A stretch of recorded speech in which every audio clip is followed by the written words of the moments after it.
must have just shut off. Okay. Vessels, books, and linens. So the chalice is the main thing in this category. Every priest has their own chalice. This is mine.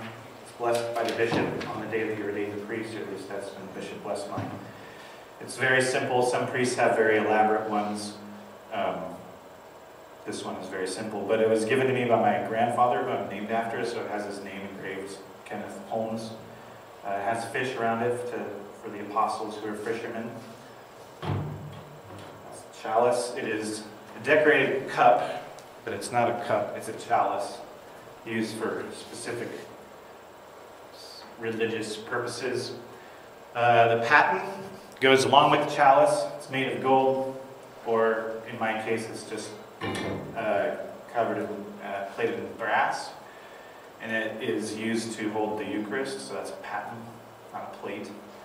Then you have the corporal, which comes from the Latin word corporis, which is the Latin word for the body, and it's a square cloth that you fold 4 times, and the purpose of it is you unfold it onto the altar, and then once the Mass is done, after you're cleaning everything up, you can fold it from the top, and then the bottom, and then the left, and the right, and then the left. And that ensures that if there are any remains or crumbs of the Eucharist that fall onto it, they can't fall out. The purificator is another cloth. It's folded slightly differently, in a slightly different shape, but it's used to clean, to purify the sacred vessels. The pall, which is this, I'm guessing there's plastic inside of it, but this was hand painted by the Carmelite sisters of Valparaiso, Nebraska. They gave it to me as an ordination gift. And the purpose is it covers the chalice from preventing anything from falling into it. Wine, especially sweet wine, attracts flies. So you don't want to drink fly, because that's kind of what you have to do if it gets in there. I've done it before. The Chalice Veil. I brought the black one in here because you probably don't see it very often. So you kind of stack everything up. The things that are most sacred in church have veils on them. So the sacred vessels, like the chalice, this ciborium actually has a veil on it that I sometimes use. And the tabernacle has a veil. I don't have that on here. Father, when do you use the black? Black would be for All Souls Day, November 2nd. And then this is a burse. It's just kind of a fancy cover for the corporal to go into. Stacks up like that. Learned how to do that when I was in 2nd grade, when I was pretending to be a priest. All right, ciborium, that's what contains the Eucharist to be consecrated at Mass or held in the tabernacle. They come in all different shapes and sizes. They're usually plated with gold on the inside. They can, like I said, have a veil with them.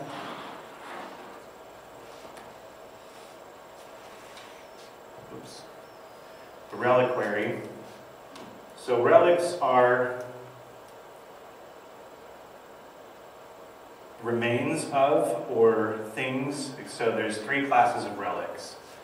It can be the actual physical remains of a saint, or this is a very European thing. It's kind of weird to us, right? But anyways, a 2nd class relic is something that belonged to a saint, and a 3rd class relic is something that's been touched to something that has touched a saint.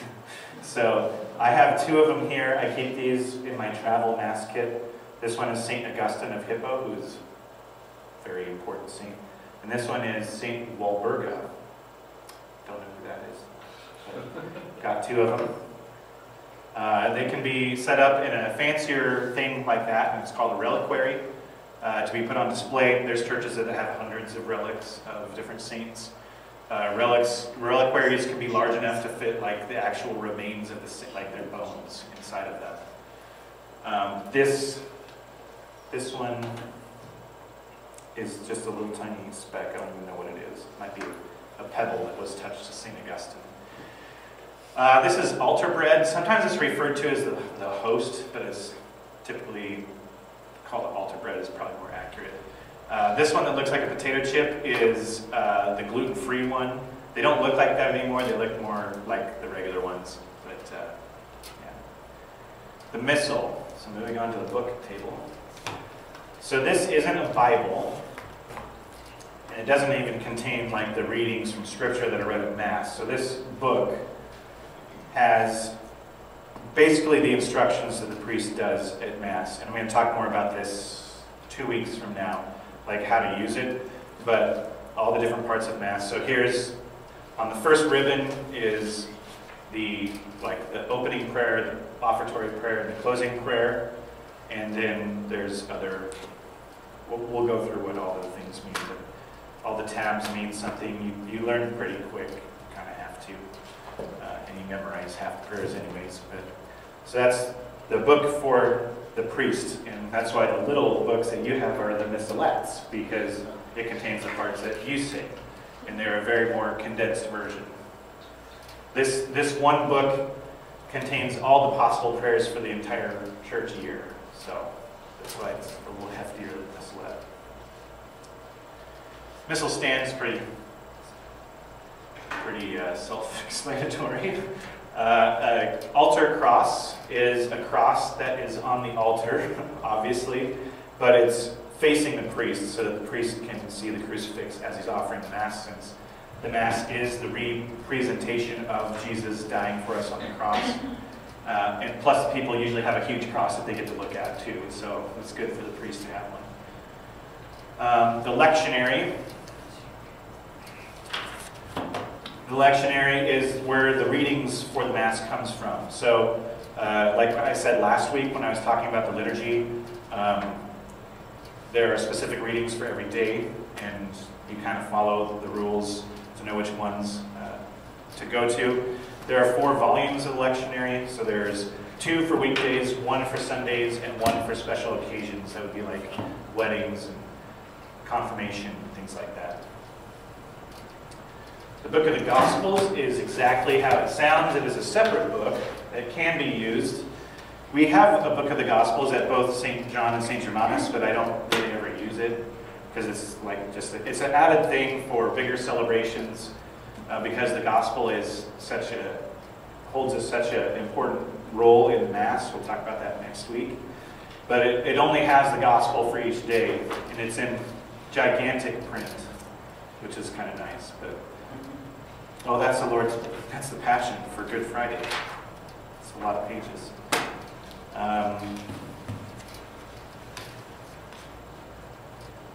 The missalette, that's pretty straightforward, but basically what it is a combination of the missal and the lectionary, because it also contains the readings for the Sunday Masses in it. The Book of Blessings. So this is a very versatile book because it contains blessings for just about anything you can imagine. So for example, the blessing of children, which we used this last Sunday for the special coffee and rolls for the newborn kids here at St. John's. The blessing of an adopted child, the blessing of the sick, the blessings that pertain to those involved in catechesis, the blessing of students and teachers, the blessing of those gathered at a meeting. And then there's blessings that pertain to like an actual religious site. So the blessing of a home, a seminary, a university, a library, parish hall. Like there's literally a shop, a factory. Blessing of centers for social communication. I have no idea what that means. Blessing of a gymnasium. Various means of transportation, so a car. Blessing of boats and fishing gear. I think that's specifically for people who make a living on boats. Because I know my best friend in the seminary, he's a priest of the Archdiocese of Mobile, Alabama, and the Archbishop of Mobile would literally stand on a bridge the first day of fishing season as all the trawlers would go out and bless the boats as they went underneath. So it's a big deal in that diocese. Blessing of new church doors. Blessing of a new cross for public veneration. Blessing of a medal used for a bell. Blessing of an organ. Blessing of holy water outside of Mass. Blessing of Station of the Cross. Blessing of homes. I don't need to do all. Okay. The Ordo. I don't even know why it's called an Ordo. Oh, I do know why, because it's the Latin word for order. So it's the order of prayer in liturgy of the hours and the celebration of the Eucharist. So this is how the priest knows what he's supposed to do at Mass every day. And it's kind of written in shorthand, so it's kind of written in code. You kind of have to figure out what it means. But it tells you what the readings are supposed to be. It tells you which prayers to use at Mass. It tells you what color to wear. And then it's specific, and these are specific for each diocese or region of the United States. And what's really cool is that it has all the priests that died on that day for the region. So this one has DUB next to it. That's the Archdiocese of Dubuque. OM is Omaha. LIN is Lincoln. SC is, I have no idea. Sioux City. All right. The necrology, you'll usually find this in the sacristy, and this is even cooler than that because this is all the priests that have ever served in any role in our diocese, whether it was for a day or for 70 years. And when they die, on their death date, they get a short biography that goes into this book. And so every day, as you're offering the Mass, you can look at it. Did I lose something? You can look at it and read the life of that priest, and then remember them as you're offering the Mass.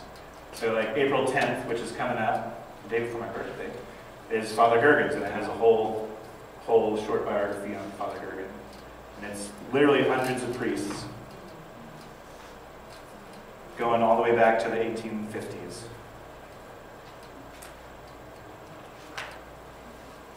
It's pretty neat. When you're ordained a priest, you get one of these for the Diocese of Lincoln, and my mom read the whole thing in like one sitting. It's pretty cool, because like some of these saints were, they were missionaries. Our diocese was a missionary, and still is technically a missionary diocese, but they would, like the priest that first served here in Cambridge came from Hastings. Like every time there was a Mass offered, they would come from Hastings, all the way from Hastings, which is pretty crazy. It was before automobiles. Which table now? This one. All right. So the sprinkly thing is called the Aspergillum. Usually I just call it a sprinkler. Sometimes there's a bucket, and then it's just a metal wand that you dip into the bucket, and you sprinkle. This one is actually filled with water, and you can spray it. I will spare you. Get ready for Easter when it's used. A funeral pall. I didn't want to get this one out because it's a pain to fold the correct way, but you place it over a casket during somebody's funeral as their body is brought into the church. And the white cloth represents their baptism. That's how they were born into the church. They were born into life with Christ, and they died with him. The pyx is basically a tiny little ciborium, and this is how you bring communion to those who are in the hospital or at home, and it's just the right size to fit a few hosts in, maybe like 6 or 7. But you keep it in this pouch, wear it around your neck, and usually put it in this pocket over my heart. This thing that it's in is called a burse also. An oil stock. So these are where the oils are kept to be used in the sacraments. They're on display in the ambry that I talked about before, but these are so they're easy to get to use. So SC stands for Sacred Chrism. OS stands for Olea Sancta, which means holy oil. This is the oil of catechumens. This is the Sacred Chrism. And then I don't go anywhere without the oil of the sick in my pocket. So this is a little version of those big ones. The first week I was ordained a priest, I went down to my classmate's ordination in Mobile, and we came across a car accident. And Mobile is a very Catholic city. And we were like, oh well, should we get out and see if anybody needs blessing? And I made the decision from that point on to never go anywhere without my oils. I take it on vacation with me. I was on a cruise to Bermuda like 3 years ago, and the captain came on the intercom and he said we have to speed along to Bermuda because somebody is gravely ill. And I went to the guest services desk and said, hey, here's my cabin number. If they want a priest, leave a message for me. And they did want a priest, and I had my oils with me, and that person died with the sacrament of anointing the sick. So don't leave home without it. The Chalice kit. This was a gift to me by the Knights of Columbus of my home parish of St. Vincent de Paul in Seward, Nebraska. It is basically a little travel kit so that we can offer the Mass wherever we go. It has everything you need. I've got a Magnificat in there because it's got everything you need to offer the Mass inside of it. It's got all the linens, a pall. It's got a little tiny paten and a little tiny chalice.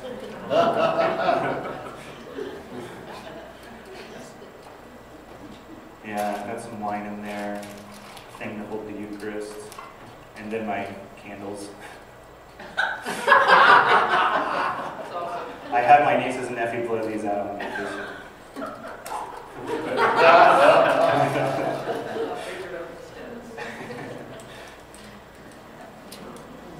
A baptismal shell. So this is what we use to pour the water in a baptism. They're traditionally shaped like a shell because St. James, he was the first missionary to the country of Spain, James the Apostle, and he used, the legend is that he used the seashell to baptize new Christians. And if you do the Camino de Santiago, which is a walking pilgrimage like all through Spain, the symbol of the Camino is a shell. And the shell is kind of what marks the trail as you go along it. My daughter never did the whole walk. Yeah, it's like 500 miles. Yeah. Or 600, something like that. Starts at the Pyrenees Mountains. Yeah, it starts in France and goes all the way to the coast of Spain. The tabernacle key is a key that opens the tabernacle. Sometimes they look cool, like this one looks like it's a key to a dungeon or something, like a castle. But the one for the tabernacle of St. Germanus is just a regular key. I don't know why. I don't know where you could ever get another one of these made. It's pretty crazy looking. It's pretty crazy looking.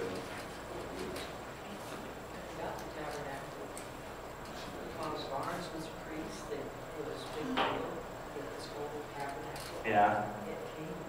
With that key. Yeah. Father Barnes, huh? I've seen that name in the necrology. That's where I learned about all those priests that came before me. All right, the next category is things used by altar servers and acolytes. Obviously, you have a candle, snuffer, and lighter. That's pretty straightforward. A processional cross. So this is the one here at St. John's. It was, I don't know who did the actual metal work, but Sandra Johnson did the actual body of Jesus on it. It's used in processions, obviously. A cemetery cross would be a lighter weight cross that can be taken to the cemetery for a burial. So it's pretty, you can wield it easier. It's not, you can get it in and out of a car easier, I think is the main point of it. Torch can be used in procession by the altar servers, kind of like on either side of the cross. Typically there's two or more. They're just sort of makes it more of an occasion, makes it more somber. Cruets are what we call the little tiny pitchers. They're usually glass, but I've seen them other materials like metals. That's what the water and the wine are contained in.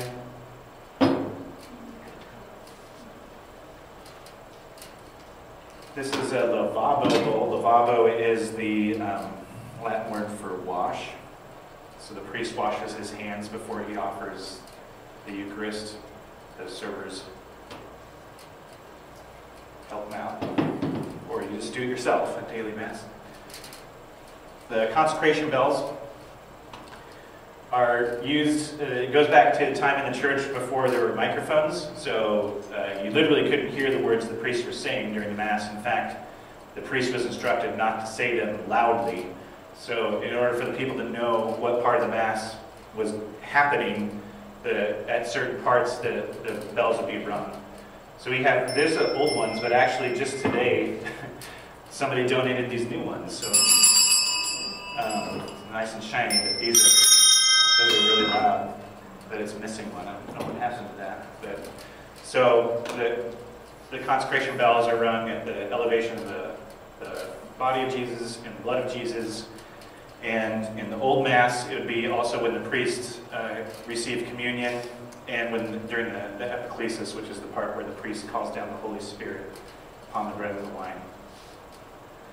The clacker or a clapper is only used one day a year. Like I said last week on Holy Thursday, in place of the bells, it's just this wooden thing, wooden hammer that's on a swing, and that's what happens instead of the bells being rung on Holy Thursday. A communion paten is used so that the servers hold it so that in the case where the host might fall to the ground, they can possibly be caught. That's not or if one does fall to the ground, the priest can place it on the paten to not put it with the other Eucharists. And yes, they do work. Some dioceses don't use them, but almost literally after every Mass there are particles of the Eucharist on it. And this is an Ablutions Cup, so this is usually right by the tabernacle, and it has water in it usually. And it's for ministers who are distributing communion, but they're not the main celebrant, so they can, if they have any particles of the Eucharist on their fingers, they can rinse them off. And there's usually a little towel next to it. So this would be for anybody that's distributing communion that isn't the priest that washes his hands again into the chalice after communion's done. Offertory basket, they come in all shapes and sizes. We haven't used them in 2.5 years, but, well, 2 years. But it's also very handy at catching bats, which I've done. Joyce was there, I think. The ones with the long handles work the best for that. All right, Eucharistic Adoration.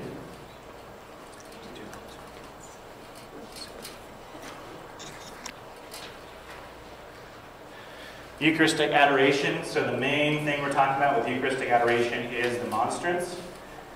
Monstrance is a decorated vessel that it has a door on the back that opens up, and the Eucharist is displayed in there. We do this during Stations of the Cross during Lent, and we also do it on First Fridays during Lent, where there's an hour of adoration.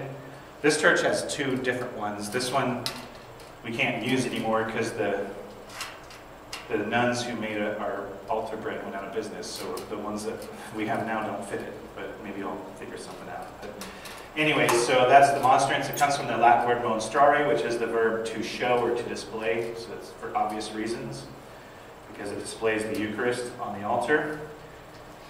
Inside of the monstrance is what is called a luna.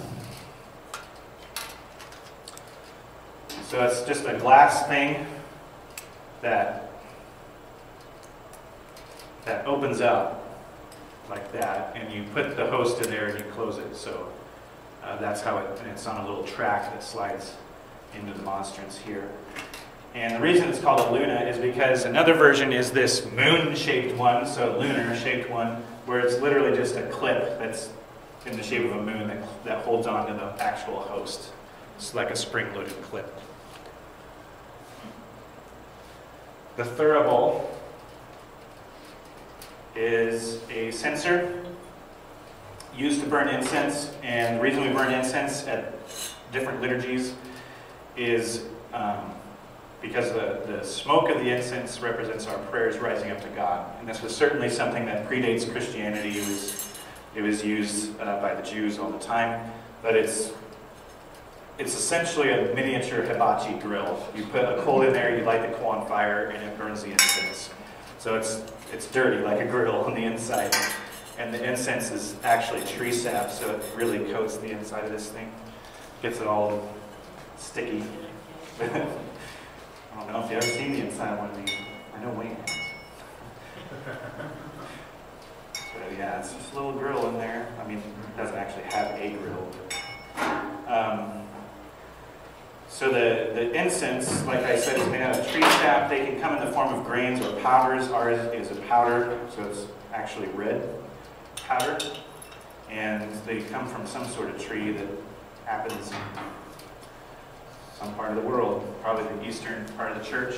And it is held in what's called an incense boat, sort of like a gravy boat, but it's an incense boat. The charcoal that goes in there is literally just charcoal, except it's self-light charcoal, so you just put a flame up to it and it should kind of burst into flames. It makes a lot of sparks, it's pretty cool. The humeral veil is a really long rectangular piece of cloth that has hooks to put around the neck, and then on the inside it has little pockets for your hands. It's kind of like bellowed out. And the point of this is that when you're blessing somebody using the monstrance, that your hands are not touching it. And the idea is that the priest isn't the one giving the blessing, it's Jesus himself who is blessing you, because the priest isn't touching it. So it's not because it's made out of precious gold, because the priest touches it all the time. But just for this, the veil is only used for the actual blessing part.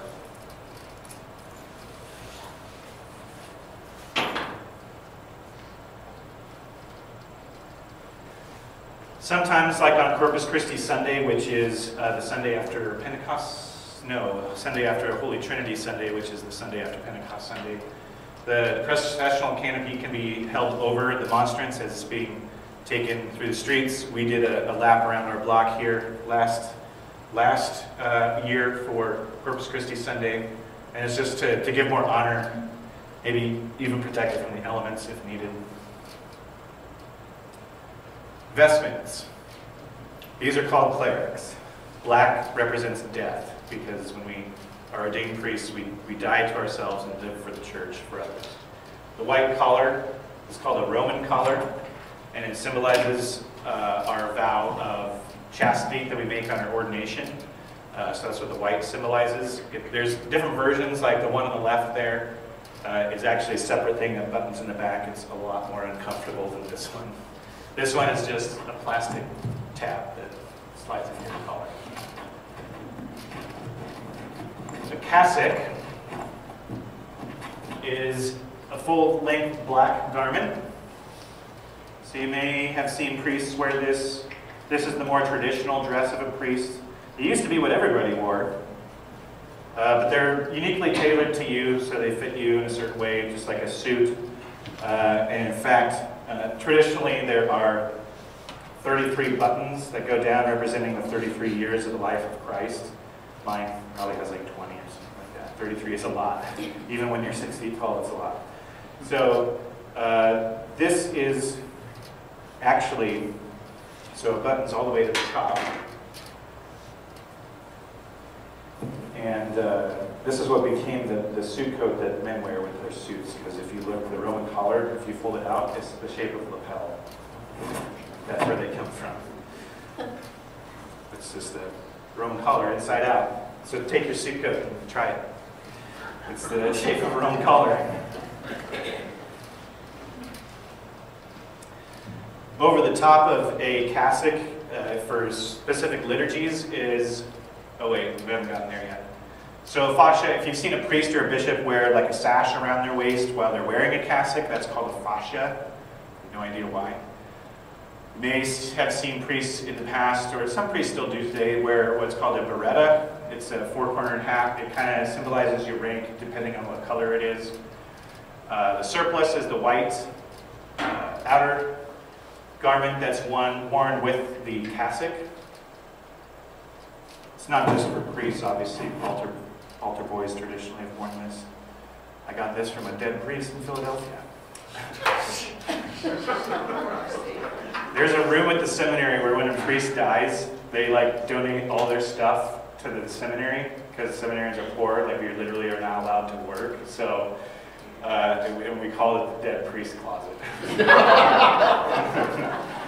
So a lot of my clerics when I was a seminarian were worn by a dead priest. Well, a priest before he died, hopefully.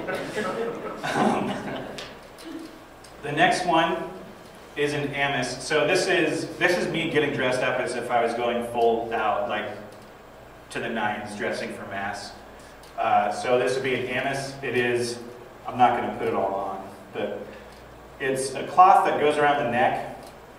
And as I read at the beginning of this class, there's a prayer that goes with it, and it's "Put on me, O Lord, the helmet of salvation," because the dress of a priest during Mass is supposed to represent armor worn into battle against Satan. That's kind of the point.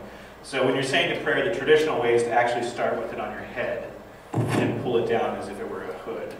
And then you tuck it into your collar.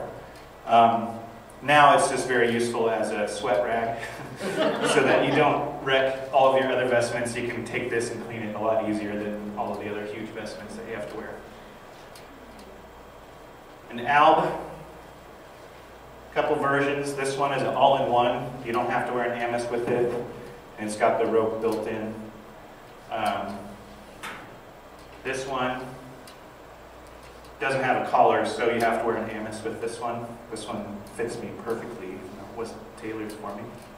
The white symbolizes purity. The cincture is the rope worn around the waist. They can be, this is the simplest you can possibly have, but there's a lot of fancy with the tassels. They can be gold, but it symbolizes our vow of celibacy. The stole is the sash that's worn around the shoulders underneath. So we're putting layer on layer. When you're fully dressed, you can have up to 7 layers around your neck. That's why I have it at 65 degrees in the church all the time. Sorry. But so the stole represents the sacrament of the priesthood. So priest wears a stole. You might see a deacon. He would wear a stole around his left shoulder like this, but it's still a stole. I don't know why it's called a stole. Then there is a chasuble, which is the outer garment. It represents the armor to be worn in the battle, and that's the part that changes with the color of the season. Do those, like the one in the middle, the picture, can you change them out? Yeah, they can be decorated any which way. It's just the color that has to be the right color. So this one it's a traditional Christian symbol of the pelican piercing its own breast to feed its chicks, because for some reason this idea started that pelicans actually do this, even though they don't, but it represents Jesus who gave his blood for us. But the pelican who sacrifices her life to feed her chicks by feeding them with her blood. So that's what this image is. So if you see an image of a pelican anywhere in a Catholic church, that's what it means. There's one in Nebraska City. Yeah, they occur on like stained glass windows, sometimes on altars. You'll see them everywhere. Is it the same with that too? Yeah. This design is called St. Andrew's cross because he was crucified on an X-shaped cross.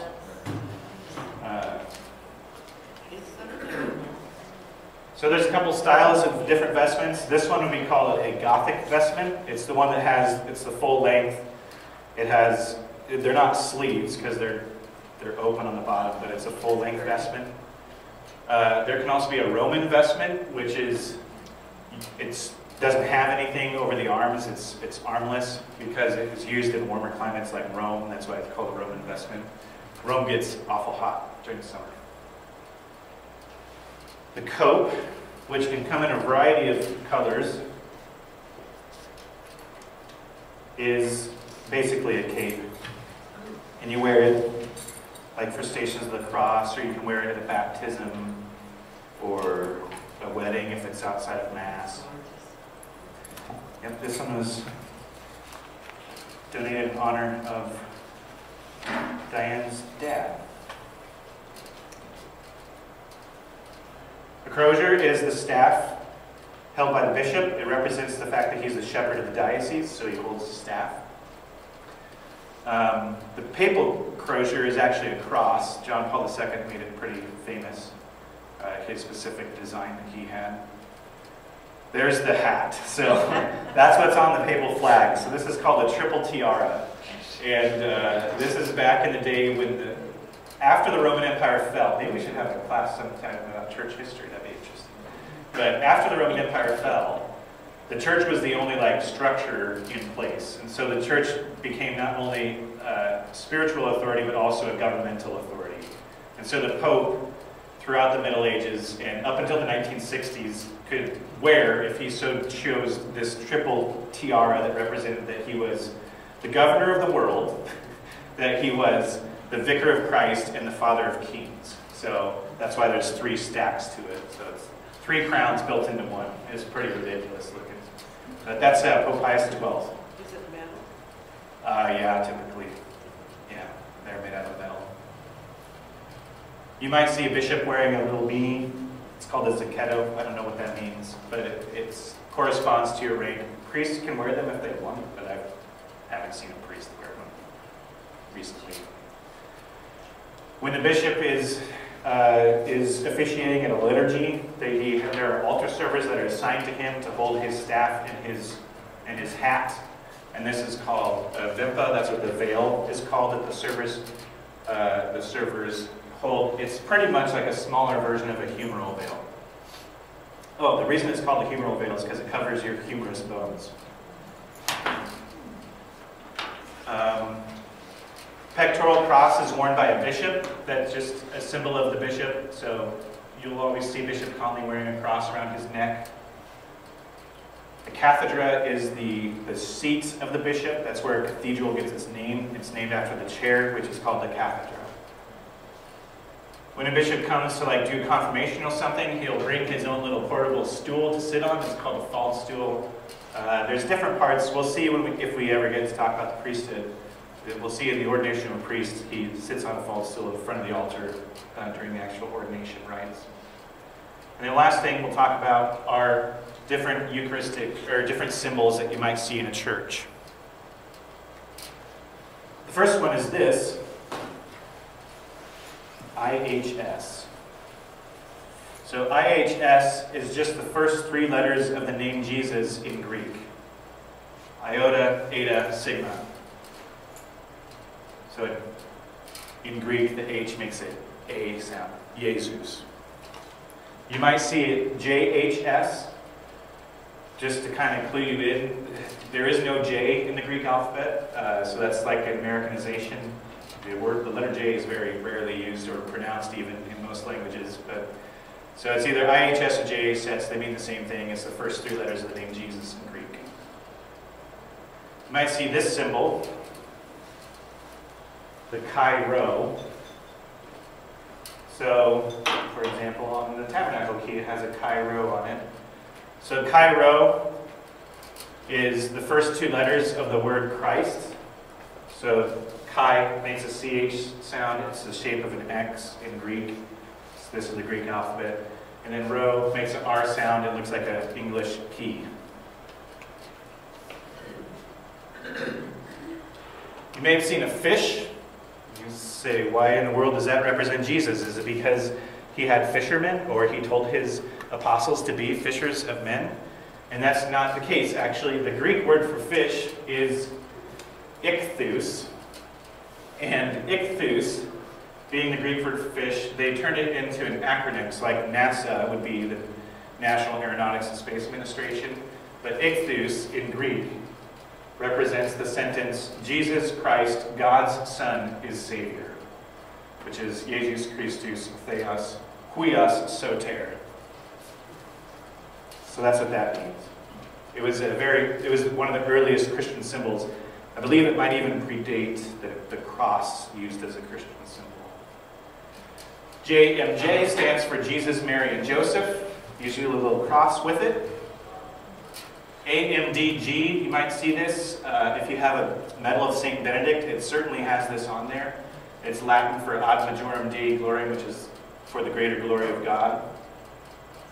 And then the last thing, fittingly, the Alpha and the Omega. This is the first and last letters of the Greek alphabet, and it's symbolic of Jesus, who in the book of Revelation says, I am the Alpha and the Omega, the first and the last, the beginning and the end. The end. Any questions?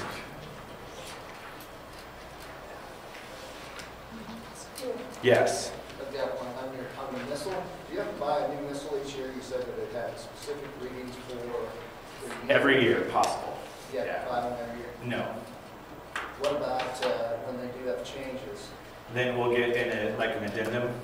The diocese will give to us. Like if there's a new saint, for example, like next week we have the first time we'll be able to celebrate the feast day of St. Oscar Romero, and we'll get the proper prayers from the diocese. Will send us the ones that come from Rome, so that we know what to say. And I mean, you might see in missals sometimes there's just like papers that are taped in there to the appropriate places. One more question. Yep.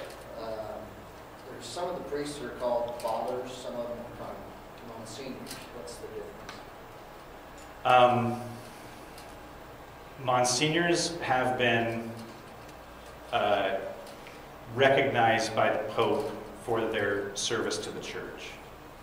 Usually serving in Rome, or if in a diocese, a bishop might submit one or more of his priests to be possibly named a Monsignor. It's just an honorary title. It doesn't mean anything in practicality. It might change the colors you're allowed to wear as a priest.